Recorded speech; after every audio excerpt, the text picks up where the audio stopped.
오늘 우리에게 주시는 하나님의 말씀 로마서 12장 15절에서 21절 말씀입니다. 제가 봉독하겠습니다. 즐거워하는 자들과 함께 즐거워하고 우는 자들과 함께 울라. 서로 마음을 같이하며 높은 데 마음을 두지 말고 도리어 낮은 데 처하며 스스로 지혜 있는 채 하지 말라. 아무에게도 악을 악으로 갚지 말고 모든 사람 앞에서 선한 일을 도모하라. 할 수 있거든 너희로서는 모든 사람과 더불어 화목하라. 내 사랑하는 자들아, 너희가 친히 원수를 갚지 말고 하나님의 진노하심에 맡기라. 기록되었을 때 원수 갚는 것이 내게 있으니 내가 갚으리라고 주께서 말씀하시니라. 내 원수가 줄이거든 먹이고 목마르거든 마시게 하라. 그리함으로 네가 숯불을 그 머리에 쌓아 놓으리라. 악에게 지지 말고 선으로 악을 이기라. 오늘 말씀 우리 공동체 생활에 관한 말씀입니다. 선으로 악을 이기라 하는 말씀입니다. 하나님은 우리가 하나 되는 것을 원하세요. 그래서 하나됨을 강조하고 있는데 우리가 하나됨을 생각할 때 먼저 조심해야 될 것이 있습니다. 하나됨 같지만은 진실한 의미에서 하나가 아니라고 하는 것이죠. 먼저 획일주의라고 하는 것이 있어요. 영어로 유니포미티라고 하는 획일주의. 그래서 우리가 다 같은 옷을 입고 있으면은 일종의 공포심을 불러일으키기도 하죠. 그래서 다름을 인정할 수 있어야 되는데 다름을 인정하지 않는 것, 다른 것은 틀리다라고 하는 극단적인 태도, 이것이 획일주의인데 이것은 진정한 의미에서의 하나됨이 아니다라고 하는 것입니다. 또 다른 하나됨이 아닌 것은 우리 베타주의라고 하는 것이 있어요. 하나 되기는 하나 되는데 하나 될 수 있는 사람들끼리만 하나 되는 거죠. 그래서 끼리끼리 문화, 스스로 보호벽을 세우는 그런 모습, 다른 사람들은 가지치기 하듯 쳐내는 것입니다. 이걸 베타주의라고 하죠. 이 베타주의는 하나됨이 될 수 없다라고 하는 것입니다. 그런 의미에서 하나님의 나라라고 하는 것은 무엇인가? 어떤 구조나 제도를 의미하는 것이기보다는 관계를 의미한다라고 하는 것이죠. 그래서 온전한 하나됨의 완벽한 모델은 삼위일체 하나님이십니다. 예수님이 기도하셨던 것처럼 우리가 하나인 것처럼 저들도 하나가 되게 하여 주옵소서. 예수님이 원하셨던 것은 어떤 획일주의도 아니고 베타주의도 아니고 성령 안에서 진정한 하나가 되는 그런 모습이었어요. 그래서 사랑과 섬김이 있는 공동체가 되는 것, 이것이 예수님이 원하시는 교회의 모습이다라고 하는 것입니다. 그런 의미에서 교회 공동체는 세상과 구별되는 공동체다라고 하는 것이죠. 믿는 자가 믿지 않는 자와 구별되는 점이 있다고 하면 뭐겠습니까? 믿는 자들은 자신의 삶을 위해서만 사는 것이 아니고 다른 사람의 삶을 위해서 삽니다. 하나님의 은혜를 깨달았다라고 하는 것은 은혜를 독점하지 않는 거죠. 은혜를 흘려보낸다라고 하는 것, 통로가 된다라고 하는 것, 다른 사람의 삶을 유익하게 하면서 그 안에서 기쁨을 느끼는 것이 믿는 자의 삶이라고 하는 것입니다. 우리가 두 가지 태도를 생각해 볼 수가 있어요. 타인과의 관계 속에서 나를 위한 타인이 있습니다. 세상적인 가치관을 말하는 거예요. 내가 먼저고 내가 있고 나서 다른 사람이 존재한다라고 하는 것이죠. 타인을 내 행복, 성공, 만족을 위한 도구나 수단으로밖에는 생각하지 않는다라고 하는 것입니다. 이런 극단적인 성경에 나오는 인물 가운데 누가 있을까요? 우리 사울 왕이 여기에 해당하는 사람입니다. 사울 왕은 왕권을 유지하기 위해서 아들 요나단도 이용했고 딸 미갈도 이용했고 다윗 사위였지만은 이용했습니다. 어떤 혈육적인 관계보다도 오직 그의 관심사, 유일한 관심사는 그들을 희생시켜서라도 내 왕권을 유지해야 된다라는 거기에 모든 것이 집중되어져 있던 것을 보게 되는 것이죠. 하나님과 관계에 있다라고 하지만은 이것은 세상적인 가치관을 가진 사람의 모습일 수밖에 없다라고 하는 것입니다. 여기에 정반대의 모델이 있다라고 한다면은 타인을 위한 나, 타인을 위한 나, 이것이야말로 하나님 나라의 가치관이다라고 하는 것이죠. 예수님은 자신을 위해서 살지 않았고 다른 사람을 위해서, 우리를 위해서 사셨습니다. 예수님의 성육신과 섬김은 다 전적으로 다른 사람을 위한 것이었던 것을 보게 되는 것입니다.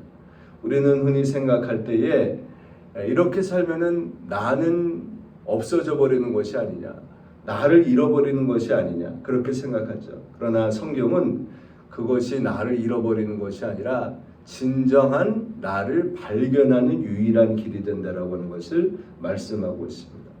에스더가 그런 삶을 살았어요.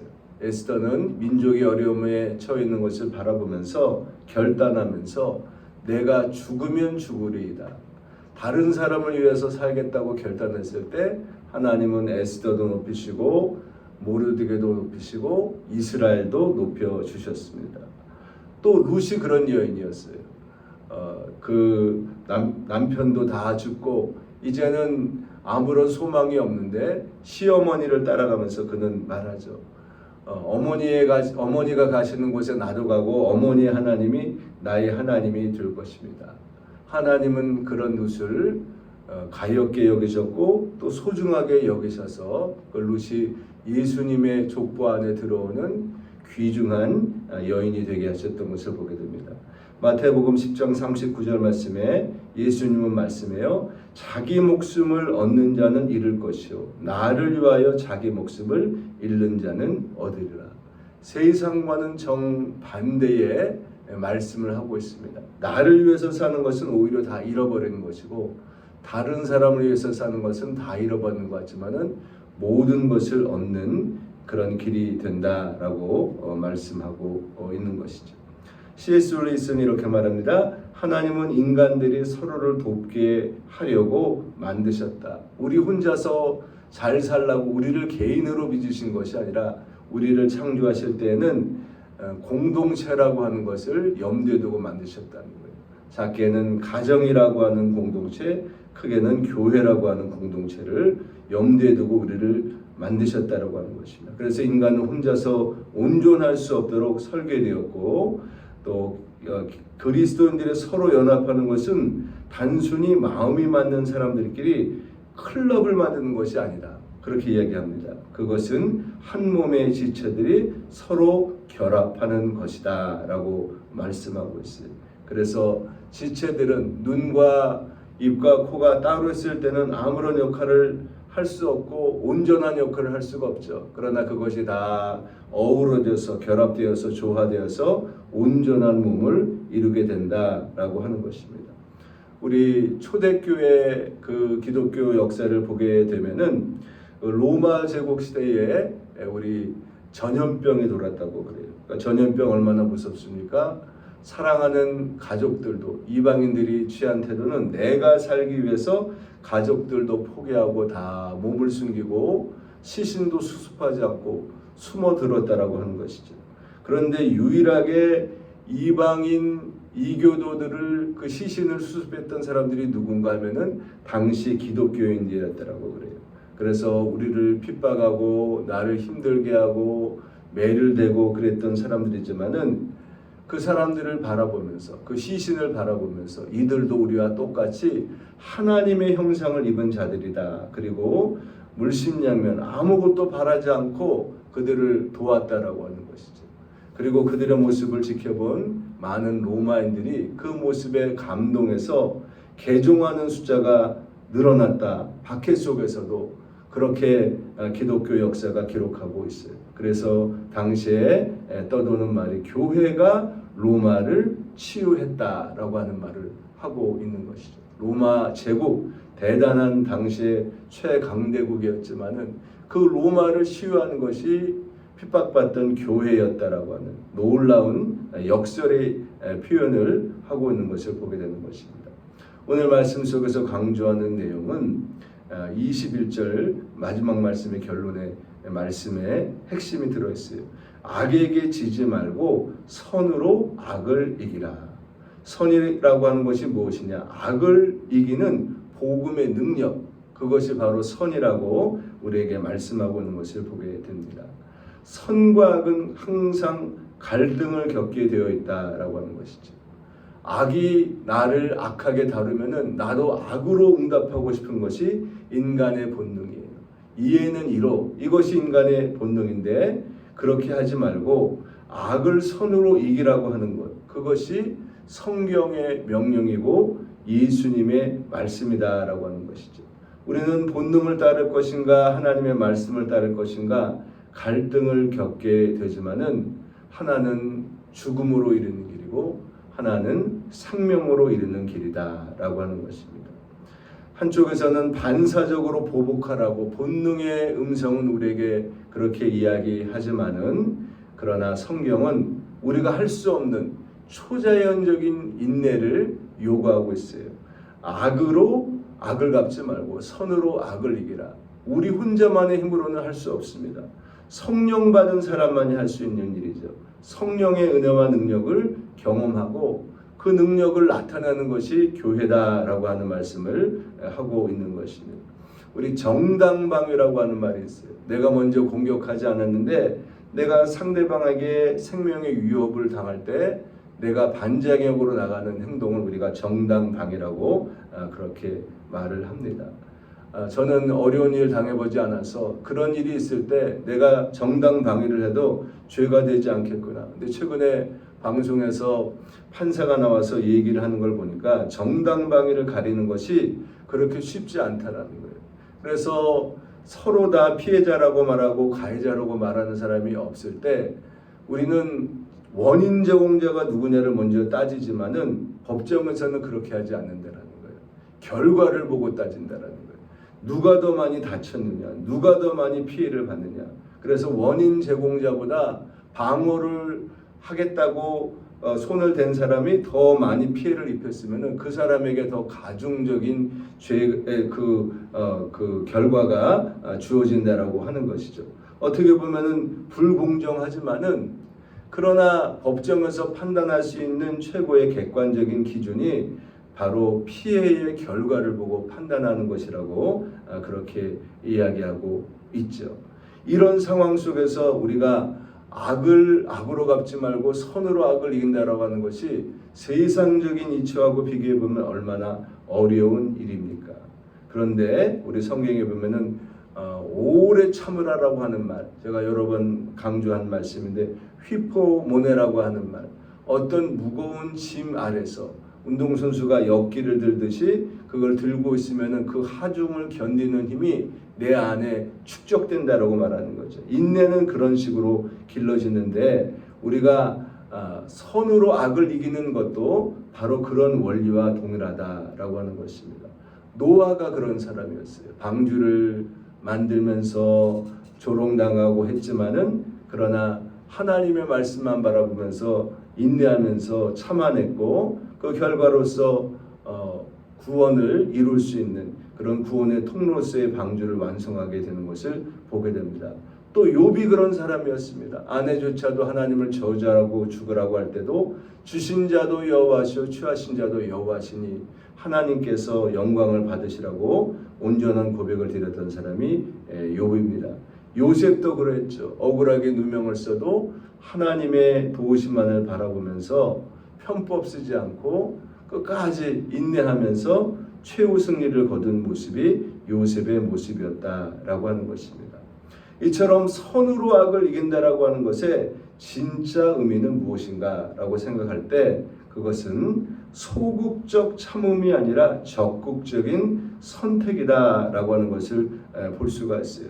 자, 본문 19절 말씀에 보면은 내 사랑하는 자들아 너희가 친히 원수를 갚지 말고 하나님의 진노하심에 맡기라 그렇게 되어져 있어요. 소극적 참음이 아니라 하나님 앞에 맡긴다라고 하는 것. 어느 정도로 맡기면서 참아야 되느냐? 적극적 선택이라는 건 뭐냐? 20절 말씀에 보니까 내 원수가 줄이거든 먹이고 목마르거든 마시게 하라. 그리함으로 내가 숯불을 그 머리에 쌓아놓으리라.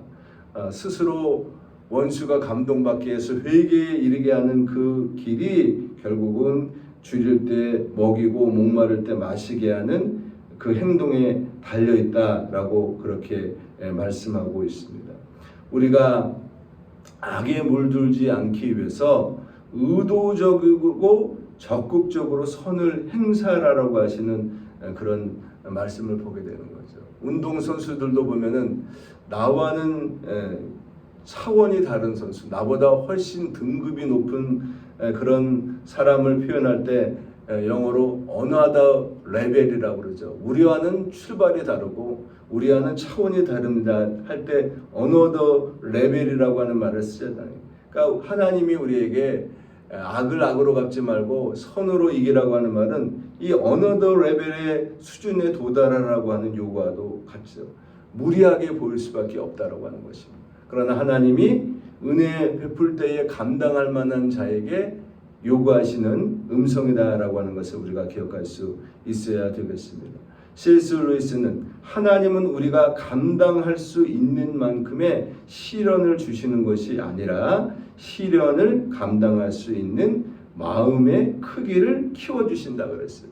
성경에 보면은 감당할 만한 은혜를 그 시련을 주시고 감당치 못할 때는 피할 길을 열어주신다라고 그랬는데 하나님이 우리의 믿음의 용량을 극대화하기 위해서 쓰시는 방법 가운데 하나가 시련을 감당할 수 있는 마음의 크기를 키워주신다 그렇게 말씀했습니다.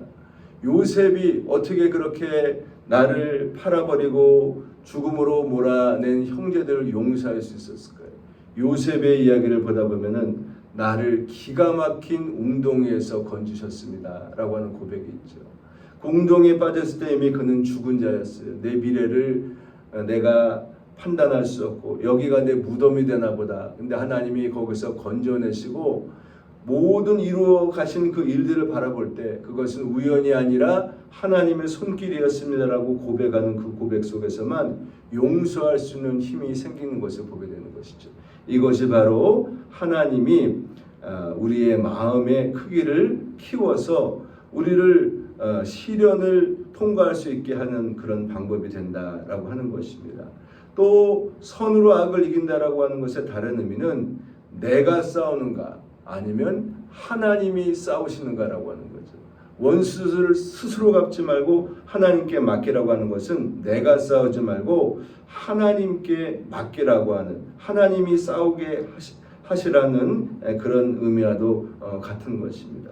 우리의 감정은 거울 효과라고 하는 것이 있다라는 거예요. 누가 나를 미워하면 거울이 그대로 얼굴 찡그리면 찡그린 장면으로 웃으면 웃는 장면으로 미워하면 미움이 생기고 누가 나를 사랑하면 나도 사랑할 수 있는 마음이 생기고 그대로를 다 반영한다라고 하는 것입니다. 그래서 우리의 본능은 원수의 모습을 그대로 복사한다는 거예요. 복사하기처럼. 그래서 누가 나를 미워하면 나도 그렇게 원수 갚고 싶은 마음이 생기는 것은 자연적인 모습이다라고 하는 것입니다. 그런데 성령의 역사는 우리의 그 자연적인 반사 본능까지도 이기게 하시는 것이 성령의 역사라고 하는 것입니다.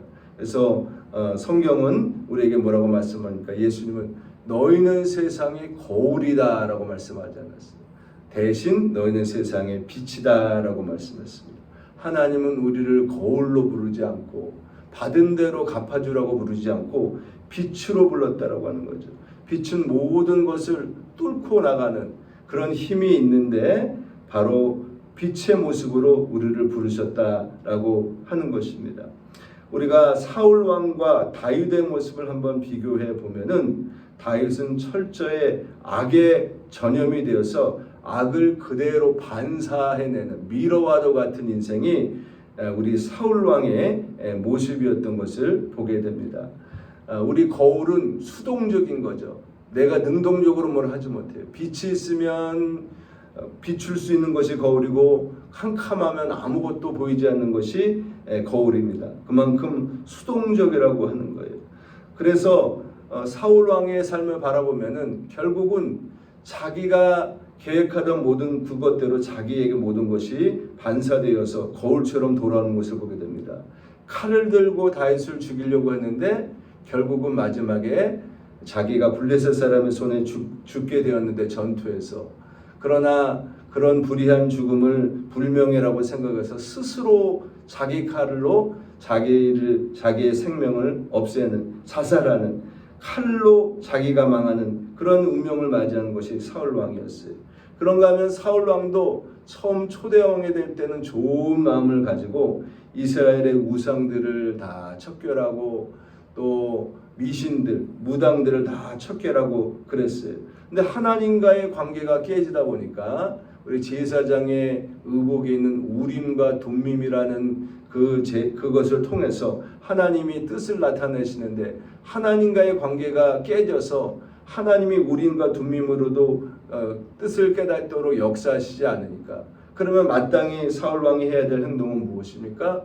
하나님과의 관계를 회복하기 위해서 먼저 회개하고 초심으로 돌아가야 되는데 그렇게 하지 않았다는 것입니다.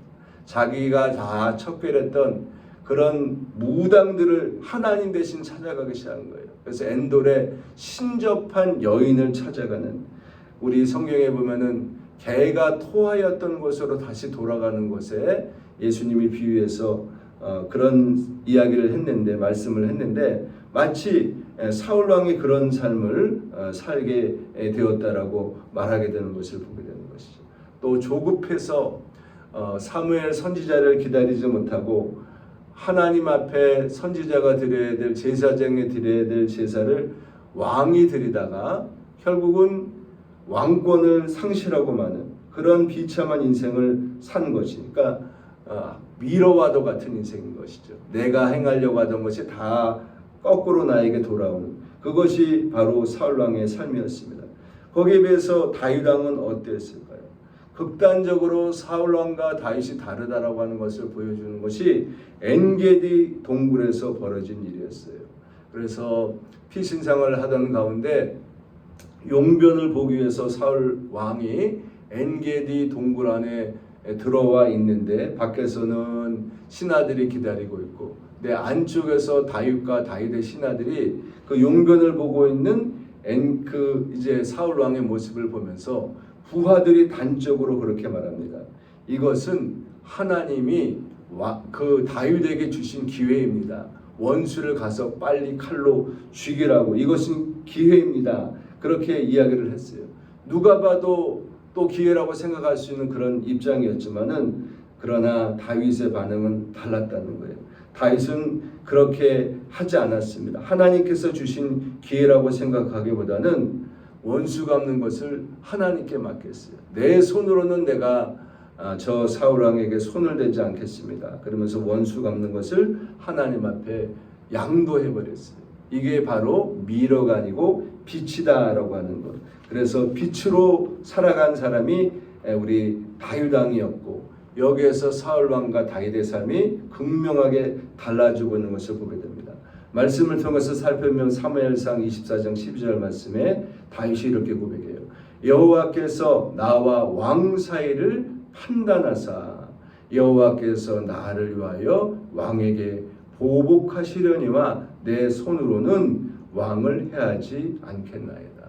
다윗은 하나님의 눈을 항상 의식하면서 살던 사람이었어요.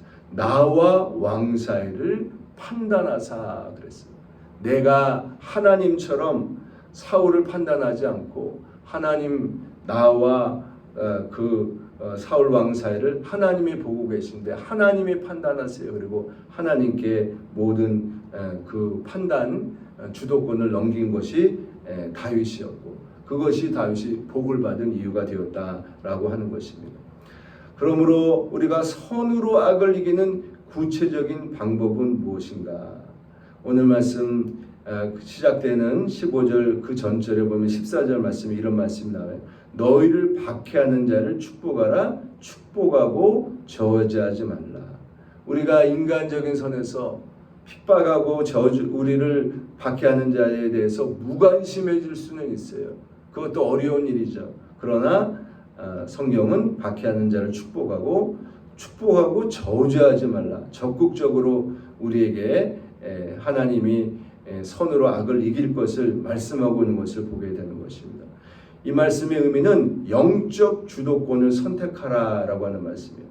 상대방이 변하고 안 변하고는 내가 결정할 수 없고 또 내가 그 변화를 이끌어낼 수도 없다라고 하는 것입니다.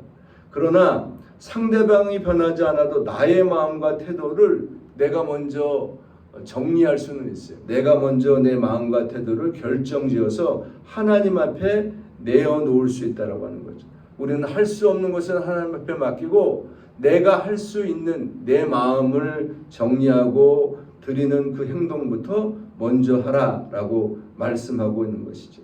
우리가 축복이라고 하는 말, blessing이라고 하는 말이에요. 축복은 감정이 아니라 의지적 선택이다. blessing이라고 하는 것은 blood, 피에서 왔다 그랬죠. 우리가 축복받은 것은 예수님의 피 흘림의 결과라 그랬어요. 항상 제가 강조하지만은 해피니스는 해픈, 어쩌다가 우연히 생겼지만 신기루처럼 날아가 버리는 것인데 축복이라고 하는 것은 항상 예수님의 피에서부터 시작하는 것이죠. 그래서 우리가 누구를 용서할 때도 감정적인 것보다는 의지적인 선택, 예수님의 피를 의지해서 용서하라라고 말씀하고 있는 것입니다. 그래서 원수를 향한 축복은 상대방의 자격 유무, 용서해 줄 만한가 아닌가를 따지기 전에 주님의 명령이기 때문에 우리가 상대방을 축복해야 된다라고 말씀하고 있어요. 이것을 우리는 일종의 부메랑처럼 생각할 수 있다고 하는 거죠. 예수님이 제자들을 파송하면서 마태복음 10장 13절 말씀에 보니까 어느 집에 들어가도 꼭 해야 될 것이 있는데 어느 집에 들어가든지 사람 따지지 말고 인간적인 판단 내밀지 말고 먼저 그 집안에 평안을 빌라 그랬어요. 복받을 준비가 되어져 있는 사람도 있고 그렇지 못한 사람도 있겠죠. 그런데 만약에 그 사람들이 그 평안함의 복을 받아들이지 못할 것 같으면 헛고생하는 것이 아니라 합당치 않으면 그 복이 너에게 돌아온다. 그렇게 말씀했습니다. 우리는 헛고생하는 것이 아니다라는, 하나님이 다 알고 계시고 보고 계시기 때문에 치유의 역사를 일으키든지 회개의 역사를 이끌어내든지 아니면 그 복이 나에게 돌아온다. 그래서 우리는 축복해야 된다라고 말씀하고 있는 거죠. 우리 보네퍼 목사님이 이런 말씀을 합니다. 원수를 위해서 기도하는 것은 그리스도인이 행할 수 있는 가장 최고 수준의 사랑이다. 우리가 원수를 위해서 무릎을 꿇고 그의 영혼을 축복하는 순간 그 원수는 더 이상 나를 위협하는 존재가 아니라 하나님의 자비가 필요한 가련한 한 인간으로 보이기 시작한다. 비슷하면 싸워요. 그런데 한 사람의 영적 체급이 확 커져버리면은 더 이상 견주고 싸울 대상이 아니라 어느 순간 불쌍히 여겨진다라는 것이죠. 하나님이 우리의 영적 체급을 키우는 자리가 어디냐? 기도하는 자리라고 하는 거예요. 기도하기 전까지는 나도 남다를 것이 없고 다 견주고 같이 싸워야 되고 손해 입었다고 생각하고 피의식에 쌓여 있지만은 기도하는 순간에 하나님을 우리를 나도 알지 못하는 사이에 영적 거인으로 변화시키신다라고 하는 거예요. 그 축복이 무엇입니까? 내가 알지 못하는 사이에 하나님의 은혜를 받고 커져버리면 상대방이 작아 보이고 그러나 무시하라는 의미가 아니라 가련하고 불쌍하게 여겨지고 하나님의 마음으로 바라볼 수 있는 은혜가 시작된다라고 하는 중요한 말씀이 되는 것이죠. 또 리처드 포스터는 이렇게 말합니다. 우리가 나에게 상처를 준 자를 저주하고 원망하는 한 우리는 그 사람과 영적으로 단단히 묶여 있게 된다는 거예요. 미워하면은 계속 미움이라고 하는 끈으로 묶여 있게 된다라고 하는 것입니다.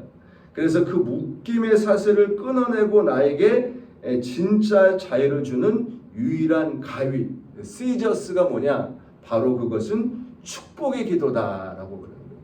그래서 우리가 정말 같이 묶이고 싶지 않은 사람하고 묶이는 것이 얼마나 불쾌하고 불행한 경험입니까? 그런데 축복의 기도를 드릴 때 내가 그 미움의 줄을 싹도 끊어내고 거기서 탈출하고 자유로워질 수 있다라고 하는 거예요.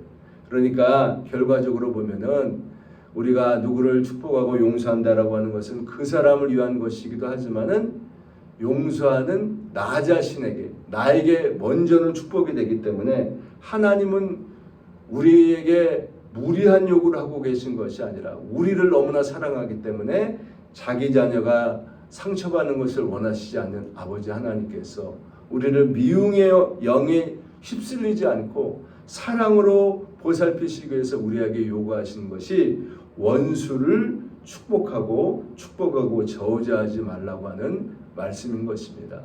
우리가 악을 악으로 갚지 않고 선으로 이긴다라고 하는 말씀은 결코 쉬운 말씀이 아니죠. 이론으로 정립된다고 당장에 행할 수 있는 말씀이 아닙니다. 그러나 우리가 복음을 깨닫고 은혜 받은 자로서 하나님과의 영적 관계를 온전히 쌓아나가고 끊임없는 기도 가운데 하나님을 기쁘시게 하는 자가 되려고 할 때에는 결단코 우리가 무시할 수 없고 피해갈 수 없고 힘들지만 이 말씀을 관통하면 나도 알지 못하는 크고 놀라운 영적인 비밀의 세계가 열리는 비밀의 문, 그것이 선으로 악을 이기고 원수를 저주하지 말고 축복하라고 하는 말씀인 것을 다시 한번 깨닫게 되는 것입니다. 기도 드리겠습니다. 아버지 하나님 감사합니다. 우리가 참으로 부족하고 연약하고 나 자신만 바라볼 수밖에 없는 지극히 평범하고 또 연약하고 이기적인 인상임에도 불구하고 예수님이 우리가 죄인 되었을 때에 원수 되었을 때에 우리를 위하여 미리 죽으심으로 우리를 향한 사랑이 무엇인지를 미리 보여주셨기 때문에 우리도 예수님처럼 사랑하기를 원합니다. 하나님 아버지, 우리가 살면서 원하지 않는 미움이 싹들 때가 있고 그 미움 때문에 밤잠을 이루지 못하고 고통받고 허덕이고 신음할 때가 있는 것을 주께서 보시고 아십니다. 하나님 아버지, 이해 타산을 따지지 말고 우리가 하나님의 말씀대로 순종하여 말씀이 우리에게 베풀어 주시는 진정한 영적 자유함을 경험할 수 있도록 우리의 관계를 축복하시고 하나님, 우리가 진정한 사랑의 종이 될 수 있도록 우리를 사랑의 비대에는 아무것도 지지 말라고 하신 말씀을 순종하는 놀라운 은혜의 세계로 우리의 삶을 이끌어 주옵소서. 감사드리며 사랑하는 예수님의 이름으로 기도드립니다. 아멘.